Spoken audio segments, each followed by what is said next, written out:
My wife's daughter is mad. I'm setting up a trust fund for our biological daughter, but not her. Now she suddenly wants me to adopt her after years of "you're not my real dad." I, 42 male, have been married to my wife, 40 female, for 10 years. When we met, she was a single mom to a bright and energetic 9-year-old girl who is now 20. Her biological father was barely in the picture, mostly out to be honest, since she was born. He didn't pay child support, rarely called, and only showed up on special occasions when it suited him. When he did, he'd show up with the last-minute dollar store gift, hang around for maybe an hour, and then leave. When I married my wife, I knew her daughter came as part of the package, and I was okay with that. In fact, I was excited about it. I grew up in a stable home, and I wanted to provide the same kind of stability for her. From the beginning, I threw myself into being a parent. I was at every parent-teacher conference, cheered her on from the sidelines at her soccer games, and helped her with school projects. I was the one she came to when she needed advice about boys or help with her calculus homework. Financially, I handled it all: clothes, braces, extracurriculars, birthday trips, summer camps, and even a few things her mom didn't think were necessary, like private tutoring when her grades slipped in 10th grade. But no matter how much I did, I always felt like I was on the sidelines of her life. Her mom insisted on keeping her biological father in the picture, even if it was just a sporadic phone call or a half-hearted birthday message. I respected her wishes because I didn't want to overstep, but it became clear over time that her dad's minimal presence seemed to outweigh all my efforts.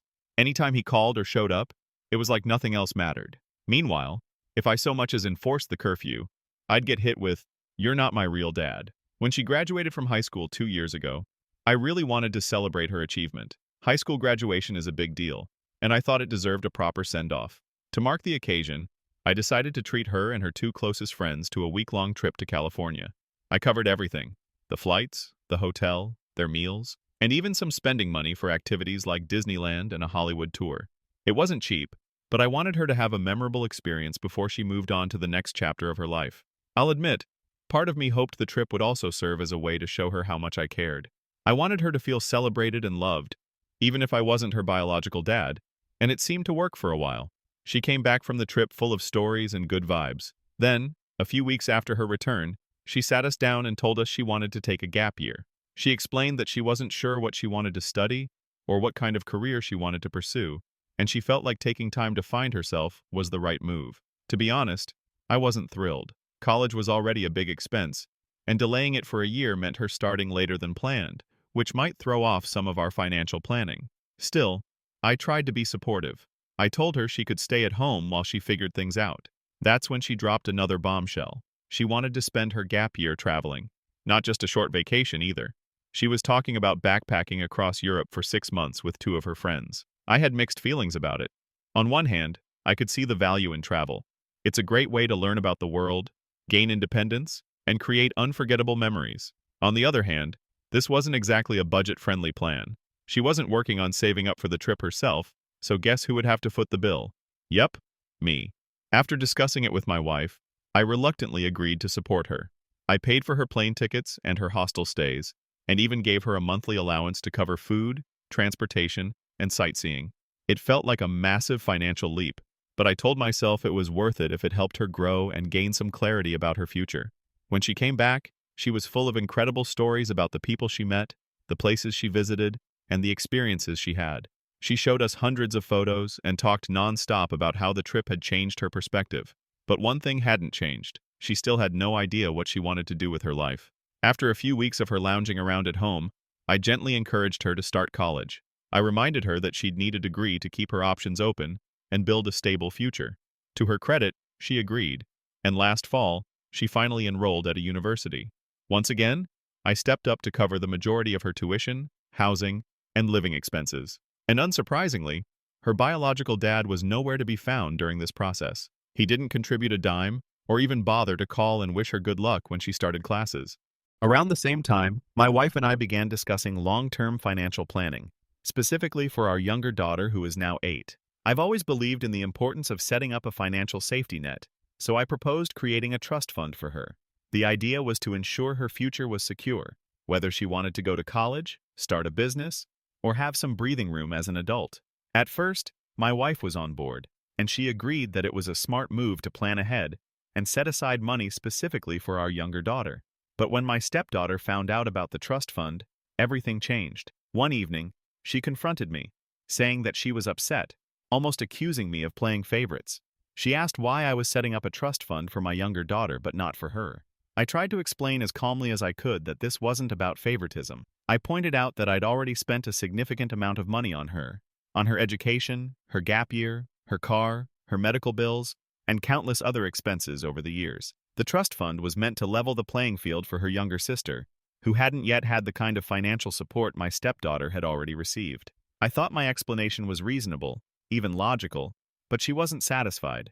Her voice cracked as she told me it felt like I was saying she didn't matter as much, that she wasn't really part of the family. I tried to reassure her that this wasn't the case, but the conversation took an unexpected turn when she said something that completely caught me off guard. She wanted me to adopt her. For a moment, I was speechless. After all these years of treating me like the outsider parent, of reminding me that I wasn't her real dad, she now wanted to make it official. I didn't know what to say, so I asked her why adoption was so important to her now. At first, I was stunned.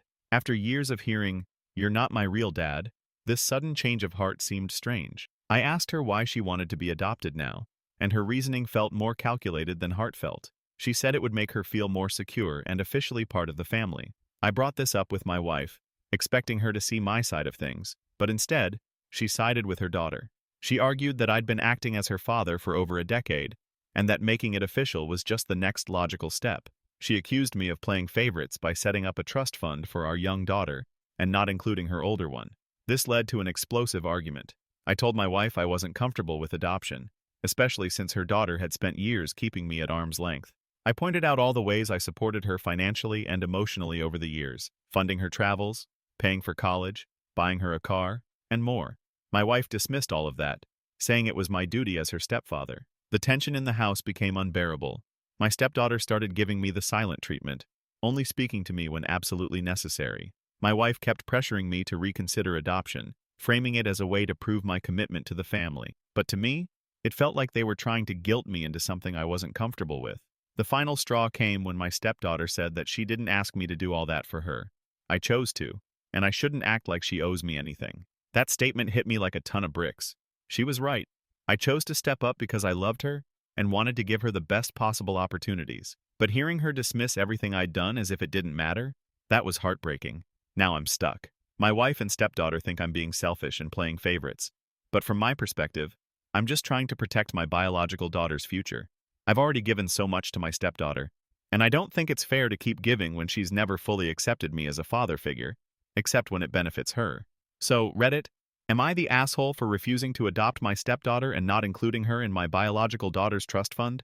Update 1. First, I want to take a moment to thank everyone for the overwhelming support.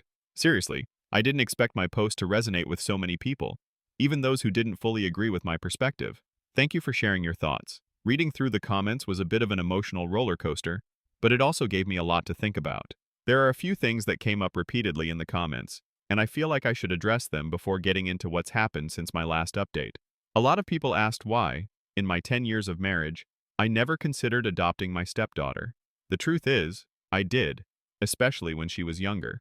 Back then, I really thought about taking that step to solidify our bond and show her I was committed to being her dad in every way.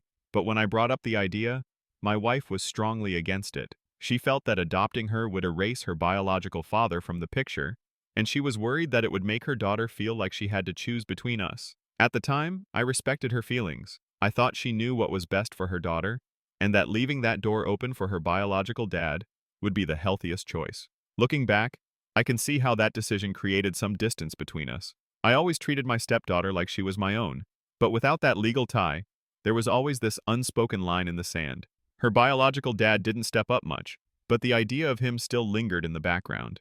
And now, years later, it feels like the absence of that legal bond is being thrown back in my face, as though I failed her in some way. It's frustrating because I tried so hard to fill a role that wasn't even left vacant by my choice.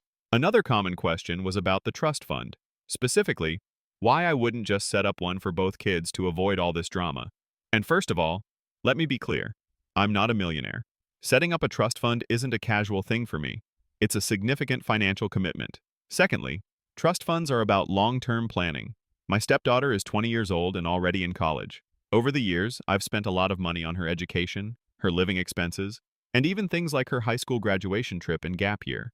My 8-year-old, on the other hand, hasn't started her journey yet. The trust fund is meant to give her the same kind of head start that I've already provided for her sister. It's not about playing favorites, it's about trying to be fair in the long run. I saw a few comments accusing me of playing favorites or creating division between the kids, and that really hurt. I don't see it that way at all. If anything, I tried to give my stepdaughter opportunities that I didn't even have growing up. I paid for her gap year in Europe, and helped her with college, and supported her in ways her own biological father never did. But that doesn't mean I can ignore my younger daughter's future. She deserves the same level of support and care, and the trust fund is a way to ensure she gets that. There were also a few people who questioned why I'm still with my wife if these issues keep cropping up.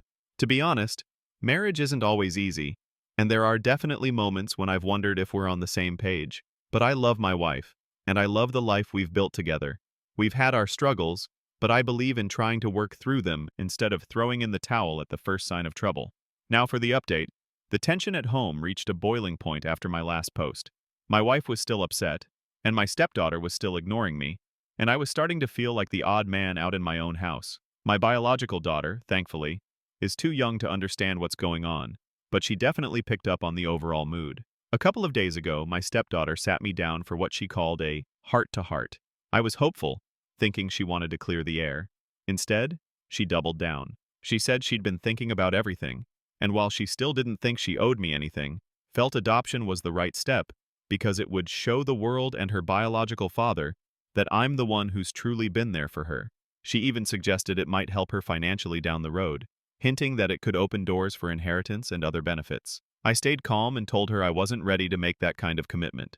I explained that adoption is about more than just legality. It's about a genuine relationship. I asked her why she suddenly wanted this now after years of keeping me at a distance. Her response? Because I'm an adult now, and I see things differently.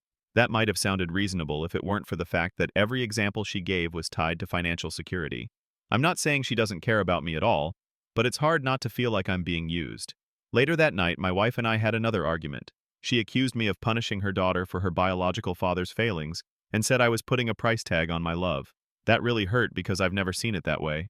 I told her I'd already gone above and beyond for her daughter, and that expecting me to commit to adoption when I'm clearly uncomfortable with it isn't fair. She stormed off, saying she needed space to think. Now I'm sleeping on the couch, wondering if this is the hill our marriage might die on. Update 2. Hey everyone! Thanks again for all the comments, advice, and perspectives. After the last update, things have taken a sharp turn, and honestly, I'm still trying to wrap my head around everything. I decided to take some time away from the house to clear my thoughts and avoid further arguments. I'm staying at my brother's place for now, which isn't ideal. I didn't want to leave my 8-year-old daughter behind with my wife in this situation, but given the circumstances, I didn't feel like I had much of a choice. I'm hoping this space will help me figure out my next steps. The situation at home has escalated significantly. My wife is now threatening divorce, saying that my refusal to adopt her daughter and include her in the trust fund is a betrayal of our marriage vows. She's framed it as me abandoning the family and prioritizing money over relationships. To make matters worse, her daughter has started sending me guilt-tripping texts, accusing me of destroying her future. She claims she feels like I've given up on her, just like her biological father did. These messages hurt because despite everything, I still care deeply for her, but the tone and timing of them just reinforce what I've been feeling lately. Like I'm not being seen as a person who's tried his best, but rather as a means to an end. Since leaving the house, I've had some important conversations with my brother, who's also a lawyer. I wanted to understand the legal implications of adoption, inheritance, and everything else that's come up recently. He confirmed a lot of what many of you have pointed out in the comments. Adopting my stepdaughter would legally bind me to her in ways I'm not comfortable with.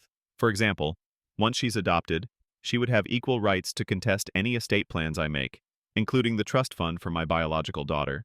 While I don't think she deliberately tried to harm her sister's future, the way she's been hyper-focused on financial security lately makes me uneasy. This isn't just about emotions anymore.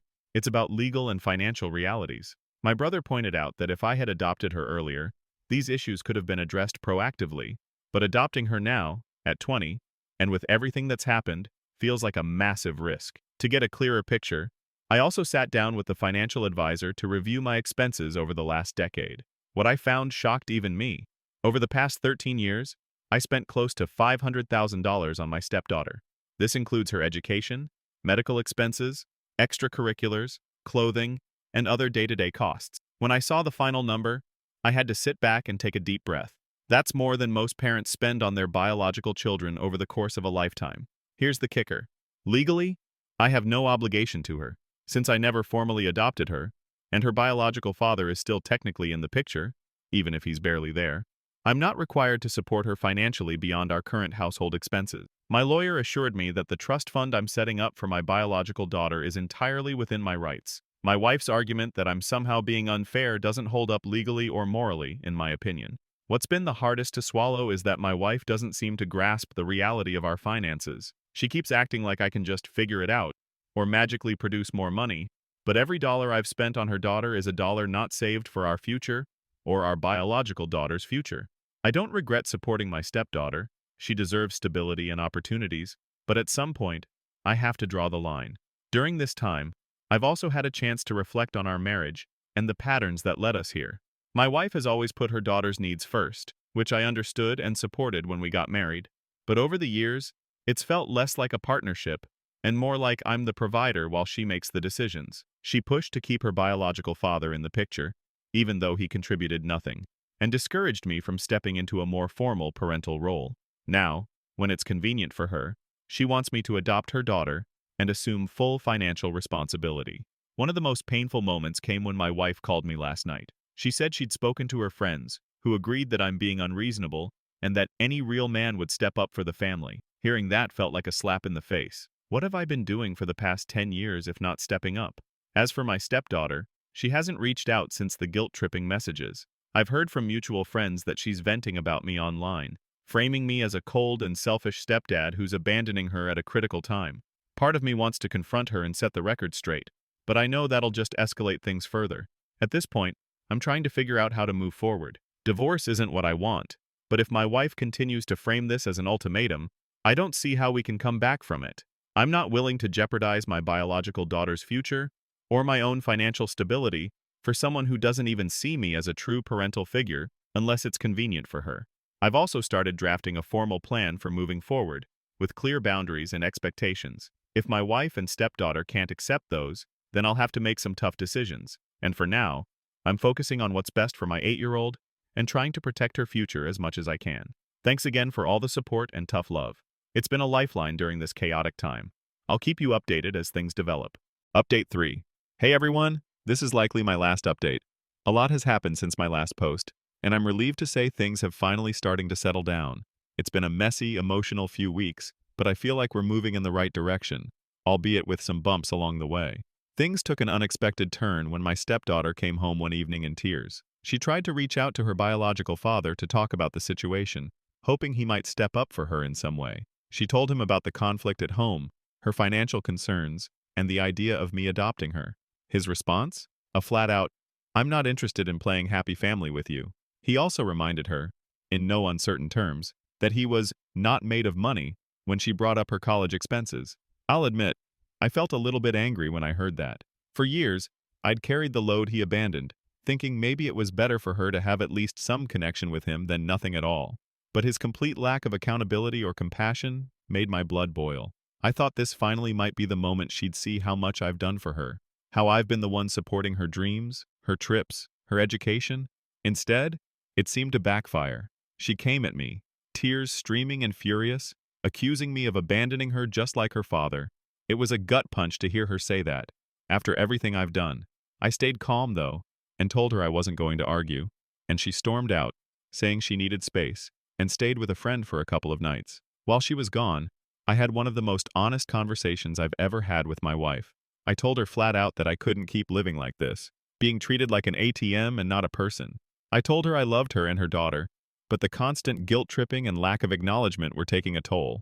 I said I was still willing to help with her daughter's college expenses because I care about her future, but adoption was off the table. To my surprise, my wife didn't fight me on it. She actually admitted that she'd been too hard on me. She said she'd been caught between trying to support her daughter and being fair to me, and in the process, she lost sight of everything I'd done for them. She apologized for making me feel unappreciated. It wasn't perfect, and I could still sense some tension in her voice, but it was a start. A couple of days later, my stepdaughter called me, not in anger or frustration, but to have an actual conversation. It caught me off guard. She said she'd had time to think while staying with her friend and had talked to some of her peers. She told me she realized how much I've done for her over the years, way more than most parents, biological or otherwise, would ever do. Hearing her say that felt like a weight lifting off my chest. We talked for nearly an hour, and she explained that her outburst wasn't really about the trust fund or the money, it was about fear. She's scared of the uncertainty of her future, and felt blindsided by the realization that her biological father would never step up for her. She apologized for how she'd been acting, and said she understood now why I'd been so firm about the trust fund for my daughter. She said something that stuck with me. "You've done more for me than I ever gave you credit for, and I'm sorry for not seeing that sooner." That conversation was a turning point. She told me she would continue going to community college for 2 years to save money and then transfer to a 4-year university. She's applying for scholarships and looking into work-study programs. I was proud of her for taking ownership of her future. One of my friends who's a financial advisor even stepped in to help her create a realistic budget and financial plan, and she seemed genuinely grateful. At home, things are still a work in progress. My wife and I have started seeing a counselor to work on our communication and rebuild trust. It hasn't been easy, but I think we've turned a corner. I've learned a lot through this experience, about setting boundaries, about the importance of fairness, about being valued for who I am, not just what I can provide. For those wondering, no, I'm not adopting my stepdaughter. We all agree that it's not necessary for me to continue supporting her emotionally or helping with college. Our relationship is better now because it's built on mutual understanding, not guilt or obligation. Thank you, Reddit, for helping me navigate this mess. Your tough love, legal insights, and shared experiences were a lifeline. It's been a rough ride, but I feel stronger and more clear-headed than I've been in years. My family isn't perfect, but we're moving forward. And for now, that's enough. And for anyone in a similar situation, remember to set boundaries, communicate openly, and fight for your own worth. You deserve to be appreciated for who you are, not just for what you can do. Edit. Hi guys. I don't have much of an update to share since things are slowly but surely getting better, but I wanted to address some of the comments I've seen, especially those calling me wimpy or saying I should have made my wife and stepdaughter pay for how they acted. I get where those sentiments come from. It's easy to say, just walk away, or stand your ground, when you're looking at the situation from the outside. But for me, life isn't that black and white. Sure, this was a major conflict, and I won't lie, it pushed me to my limit. But ending things with my wife over one albeit huge issue would feel like throwing away a decade of love, partnership, and the life we built together. If there's even the tiniest chance that things can work out, I'm going to take it. As for my stepdaughter, yeah, she said some hurtful things, and this whole situation was messy, but I still care about her like she's my own. Fights aside, she's a smart, resilient young woman with a bright future ahead of her. She's learning and growing, just like the rest of us. Sometimes the hardest thing is to stick around and try to make things better, even when it feels easier to give up. That's what I'm doing, trying to rebuild my family, even if it's not perfect.